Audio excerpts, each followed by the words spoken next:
அது அன்பாக இருந்தாலும் சரி, பரிசாக இருந்தாலும் சரி, ஒரு படி கூட பிரம்மாண்டமா கொடுக்கணும் அப்படின்னு நினைக்கக்கூடிய துலாம் ராசிக்காரர்களுக்கு பிரம்மாண்டமா செய்யறேன்னு எதிராளி பிரம்மாண்டமா உங்களுக்கு வந்து பெரிய பிரச்சனைகளை உண்டு பண்ணி விட்டு போயிடுவாங்க. வீட்டுல ஒரு சண்டை நடந்தாலே துலா ராசிக்காரர்கள் பாத்தீங்கன்னா ரெண்டு பக்கமும் பண்ணக்கூடிய தப்பை தெரிஞ்சுக்கிட்டு யாருக்கு சப்போர்ட் பண்றதுன்னு தெரியாம ரெண்டு பேருக்கு அட்வைஸ் பண்றது, ஈக்குவலா அந்த ரெண்டு பேரையும் சேர்த்து வைக்கிறது, சமநிலைப்படுத்துறங்கிற முடிவு பண்ணதுக்கு அப்புறம் தான் மாட்டிக்கிட்டு முழிக்கிறது.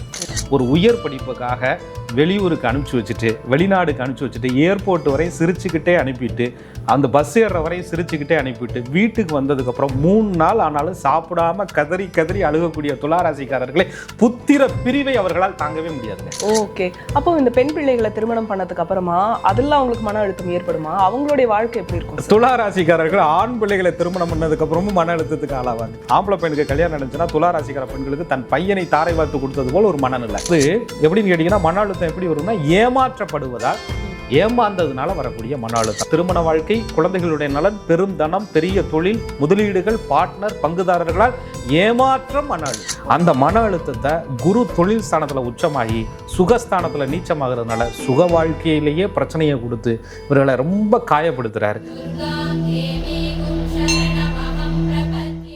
அன்பான நேயர்களுக்கு வணக்கம். நம்ம சேனல்ல தொடர்ச்சியா மன அழுத்தம் சீரீஸ் பார்த்துட்டு இருக்கோம் இல்லையா? ஸோ துலாம் ராசினியர்கள் நீங்கள்லாம் காத்துட்டு இருக்கிறது நல்லாவே தெரியுது. நீங்க உங்க வாழ்க்கையில எதுக்கெல்லாம் மன அழுத்தத்துக்கு ஆளாகிறீங்க அப்படிங்கிற விஷயத்தை தான் இந்த எபிசோட்ல நம்ம தெரிஞ்சுக்க போறோம்.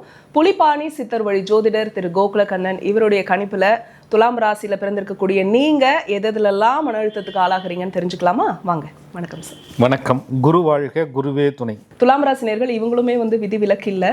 ஸோ இவங்க எந்தெந்த விஷயத்துக்கெல்லாம் மன அழுத்தத்துக்கு ஆளாகிறாங்க சார்? முதல்ல வந்து இந்த மன அழுத்தத்தை அப்படின்னு சொல்லி நம்ம வந்து இதை ஜோதிடத்துல தொடர்பு படுத்துறதுக்கான காரணம், நம்ம தொடர்பு படுத்தல, ஞானிகளே தொடர்பு படுத்திருக்கிறாங்க. ராசிங்கிறதா மனசு. சந்திர பகவான் பாருங்க, சந்திராஷ்டிரமத்து அன்னைக்கு உங்களுக்கு பார்த்தீங்கன்னா ரொம்ப அப்படியே குழப்பமா தடையா இருக்கு, அந்த மனசு ஒரு பதற்ற நிலையில இருக்கு. அப்ப சந்திரன் மனோகாரகன் அப்படின்னு நம்ம ஞானிகள் சொல்லியிருக்கிறோம். இன்னைக்கு தான் நம்ம சைக்காலஜி பேசுகிறோம்.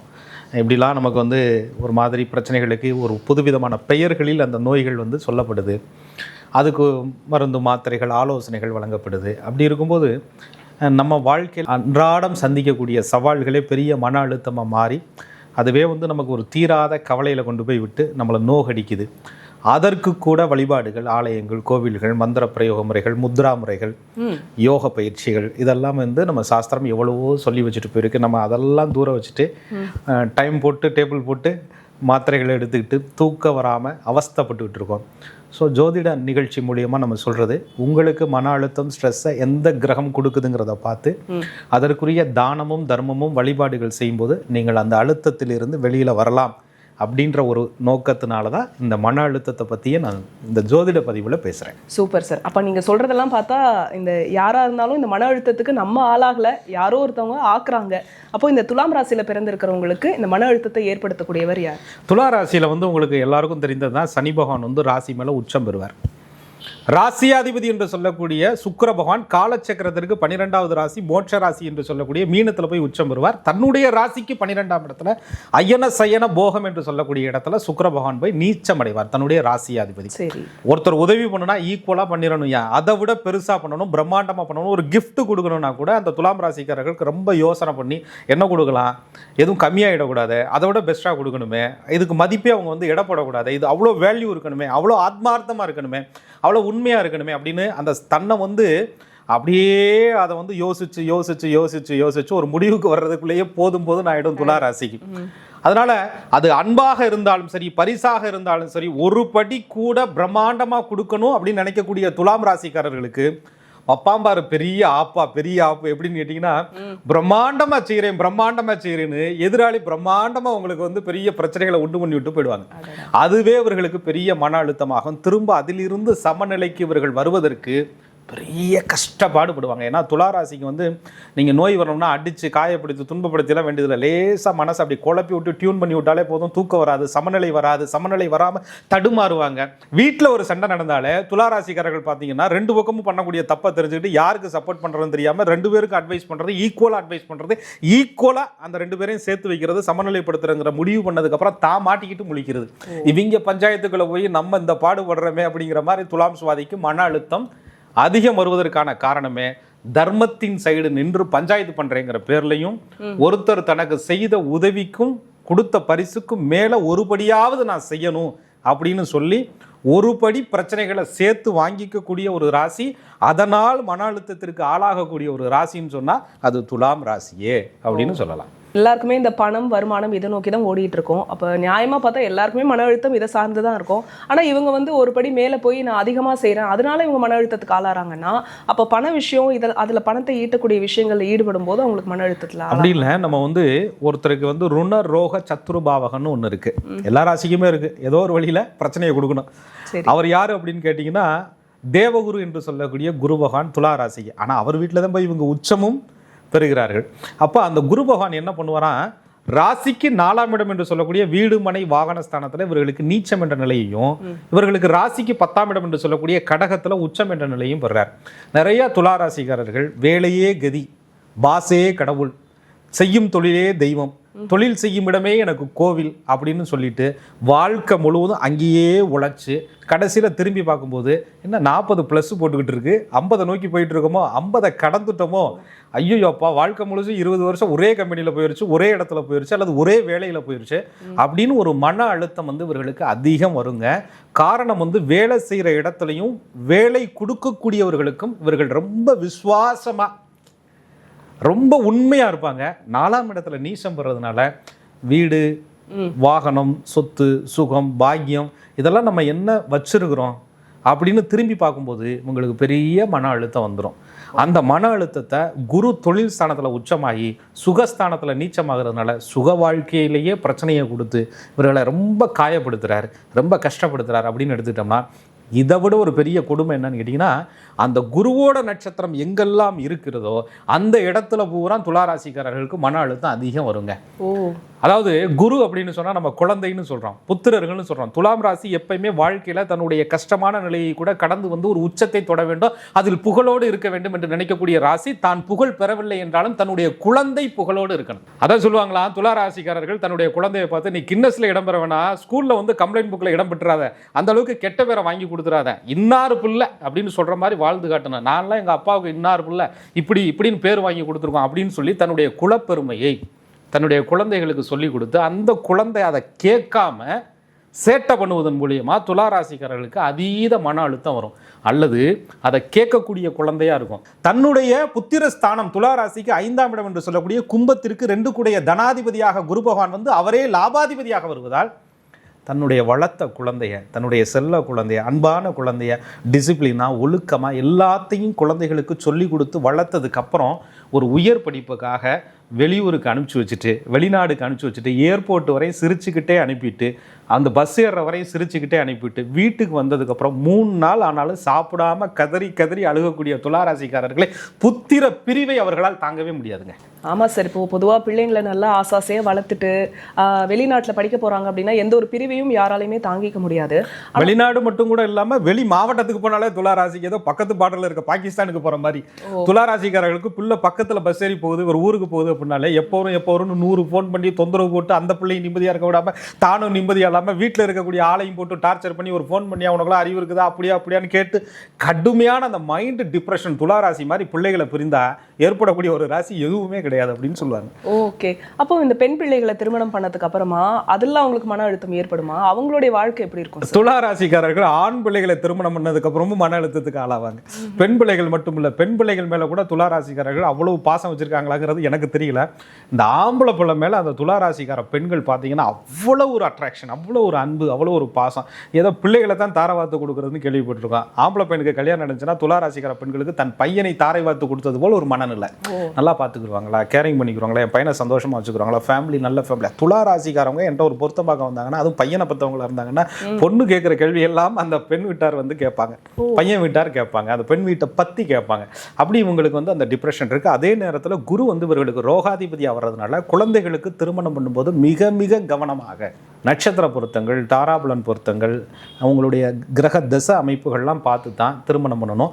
குழந்தைகளுக்கு திருமணம் பண்ணி வச்சதுக்கப்புறம் அந்த குழந்தைகளுடைய வாழ்க்கை நலன் சரியில்லாத காரணத்தினால அது ரீதியாக மன அழுத்தத்துக்கு துளாராசிக்காரர்கள் ஆளாகிறார்கள். காரக கிரகமான குரு பகவான், குழந்தைகளுக்கு காரக கிரகமான குரு பகவான் எந்த வயசாக இருந்தால் என்னங்க, தனக்கு புள்ள தானே, 60 வயசு அப்படின்னு சொல்லும்போது 80 வயசில் உள்ள அப்போ குழந்தை தானே அது. அதனால அந்த குழந்தைகள் அப்படின்னு சொல்லும்போது சின்ன பிள்ளைன்னு நினைக்க வேண்டாம். உங்களுடைய சன்னோ டாக்டரோ யாராக இருந்தாலும் நீங்கள் ஒரு திருமணம் பண்ணி வைக்கும்போது அது ரீதியாக மன அழுத்தத்துக்கு மனமேடையிலேயே நீங்கள் ஆளாகும் போது வாழ்க்கை முழுசும் எப்படி இருக்குன்னு பாருங்கள். நிறைய துளாராசிக்காரர்கள் அந்த ஸ்டேஜ் பெர்ஃபார்மன்ஸ், ஸ்டேஜில் ஏறி அவங்க ஒரு புகழை பெறும்போது, ஸ்டேஜில் ஏறி ஒன்று அடையும் போது, ஸ்டேஜில் ஏறி ஒன்றை கொடுக்கும்போது ரொம்ப குழப்பம், ரொம்ப அழுத்தம். அந்த புகழை அடைய போகும்போது இவங்க படுற பாடு இருக்கே, ஒரு காரியத்தை முடிக்கும் போது இவர்கள் படக்கூடிய பாடு இருக்கே, ஒரு காரியத்தை பெறும்போது இவர்கள் படக்கூடிய பாடு இருக்கே, ஒரு காரியத்தை முடிச்சதுக்கப்புறம் அப்பாடான்னு உசுன்னு எல்லாரும் உட்காந்து அமைதியாக ஆசுவாசப்படுத்தும் போது தான் இன்னொரு பிரச்சனை இவர்களுக்கு வரும். ஒன்று முடிய இன்னொன்று இதை வந்து அந்த குரு தான் கொடுப்பார். அதை விட ஒரு பெரிய ஆப்பு குரு பகவான் வைப்பார். என்ன அப்படின்னு கேட்டிங்கன்னா, குருனா பெரிய பணம், பெரிய தனம் அப்படின்னு பேர். பெரிய எதனா துலாம் வந்து எப்பயுமே பிரம்மாண்டங்க. இப்போ ஒன்றும் போனால் நான் வந்து உச்சத்துக்கு போவேன், இல்லைன்னு சொன்னால் பேசாமல் கூட இருப்பேன் அப்படின்ற ஒரு மனநிலையில் துலாம் இருக்கும். 10 நாள் ஆனாலும் கதை வலிச்சுட்டு அமைதியாக பாட்டு கேட்டுட்டு போடா எனக்கு ஆறுதல் நான் தான் அப்படின்னு சொல்லக்கூடிய தூங்கக்கூடிய ஒரு ராசி துலாம் ராசி. அதே நேரத்தில் 10 நாளைக்கு அப்புறம் சிறகடித்த பறவை போல் கதவை உடைச்சிக்கிட்டு வந்து நான் இங்கே தான்டா இருக்கேன் அப்படின்னு சொல்லக்கூடிய ராசி துலா ராசி. அப்போ இந்த 10 நாளுமே அவங்க வந்து பிளான் பண்ணி திட்டம் தீட்டி கட்டம் கட்டி எல்லாத்தையும் பிளான் பண்ணி வெளியில் வந்து அதுக்கப்புறம் சவால்களை சந்திப்பது இவர்களுக்கு பெரிய மன அழுத்தமாக இருந்தாலும் கூட அந்த மன அழுத்தத்தை கொடுக்கக்கூடிய கிரகமான உங்களுக்கு அந்த 6ஆம் அதிபதி பாவ கிரகங்கள்னு சொல்லக்கூடிய சனி, ராகு, கேது சம்பந்தங்களில் இருந்து, பொதுவாக குரு ராகு கேதுவோட சம்பந்தப்படுவது நல்லதுன்னு கேள யோகம், குருவோடு கேது சேர்றது கேள யோகம், குருவோட ராகு சேர்றது குரு சண்டால யோகம், குருவோட சனி பிரம்மகத்தி தோஷத்தில் இருந்தாலும் கூட சில நல்ல அமைப்புகளை கொடுப்பார் என்று சொன்னாலும், துளாராசிக்கு அந்த லக்னத்தின் அடிப்படையில் வரக்கூடிய பாதகாதிபதி தொடர்பு இருக்கும்போது அந்த தசாபுத்தி காலங்களில் திருமண வாழ்க்கை, குழந்தைகளுடைய நலன், பெரும் தனம், பெரிய தொழில், முதலீடுகள், பார்ட்னர், பங்குதாரர்களால் ஏமாற்றம், மன அழுத்தம். அதாவது எப்படின்னு கேட்டிங்கன்னா, மன அழுத்தம் எப்படி வரும்னா ஏமாற்றப்படுவதால், ஏமாந்ததுனால வரக்கூடிய மன அழுத்தம். நல்லவன்னு நினச்சேங்க. எப்பயுமே நான் வந்து ரொம்ப கேர்ஃபுல்லாக இருப்பேன், கவனமாக இருப்பேன். துளாராசி ஒரு சமநிலையோடு பார்க்கக்கூடிய ஒரு ராசி, எதிரியாக இருந்தாலும் நட்பு பாராட்டக்கூடிய ஒரு ராசி, பிரச்சனைகளுக்கு வருபவர்களை கூட சமாளித்து அதை சரிப்படுத்தக்கூடிய ஒரு ராசி. அப்படிப்பட்ட ராசிக்கு கூட கூட்டாளிகளால் மன அழுத்தங்கள். ஏன்னா தொழில் ஸ்தானத்தில் உச்சம், பாதகாதிபதி போய் தொழில் ஸ்தானத்தில் உச்சம், ரோகாதிபதி போய் தொழில் ஸ்தானத்தில் உச்சம், 3 கூடிய முயற்சி ஸ்தானாதிபதி போய் தொழில் ஸ்தானத்தில் உச்சம், 7 கூடிய பார்ட்னர் குடும்ப கலத்தர ஸ்தானாதிபதியே 2 கூடிய செவ்வாயாக வந்து அந்த 2ஆம் இடத்ததிபதி செவ்வாய் என்று சொல்லக்கூடிய கிரகம் துளாராசிக்கு 4இல் சுகஸ்தானத்தில் உச்சம், 10ஆம் இடம் தொழில் ஸ்தானத்தில் நீச்சம்.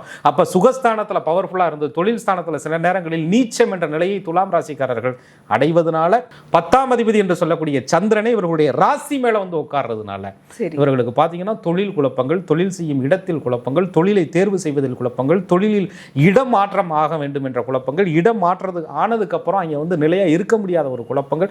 அந்த சமநிலை வயதில் வந்து இவர்களுக்கு அந்த நட்சத்திரத்தின் அடிப்படையில் விசாகத்தில் பிறந்திருப்பாங்க, சித்திரையில் பிறந்திருப்பாங்க, சுவாதியில் பிறந்திருப்பாங்க. விசாகத்தில் பிறந்திருந்தால் குரு சனி புதன் வரும், சித்திரையில் பிறந்திருந்தால் செவ்வாய் ராகு குரு சனி வரும், சுவாதியில் பிறந்திருந்தால் ராகு குரு சனி புதன் வரும். அப்போ இந்த இடைப்பட்ட காலங்களில் வரக்கூடிய சனி புதனால் பெரிய மன அழுத்தத்திற்கு துளாராசிக்காரர்கள் ஆளாகிறார்கள். அது தசாபலனை சரி பண்ணி அதுக்குரிய வழிபாடுகளை நீங்கள் செய்தீங்கன்னா மன அழுத்தத்திலிருந்து நிச்சயமாக துளாராசிக்காரர்கள் விடுதலை பெறலாம். அடுத்ததாக இந்த குருவோட நட்சத்திரம் இருக்கு பாருங்க, புனர்பூசம், விசாகம், பூரட்டாதியில். அதில் வந்து இந்த பூரட்டாதி நட்சத்திரம் ரொம்ப ஒரு கிரிட்டிக்கலான ஒரு அமைப்பில் வந்து உட்காந்துருக்கும். சரி, எப்படின்னு பார்த்தீங்கன்னா கும்பத்திலையும் புரட்டாதி இருக்கும், மீனத்திலையும் புரட்டாதி இருக்கும்.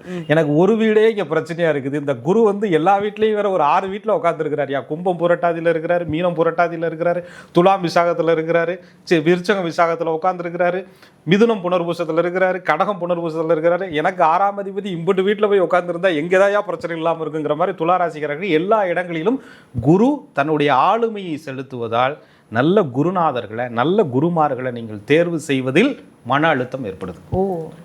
எல்லாரும் பாருங்க, கஷ்டம் வந்தால், மன அழுத்தம் வந்தால் எங்கே போவோம்? சாமிகிட்ட போவோம்.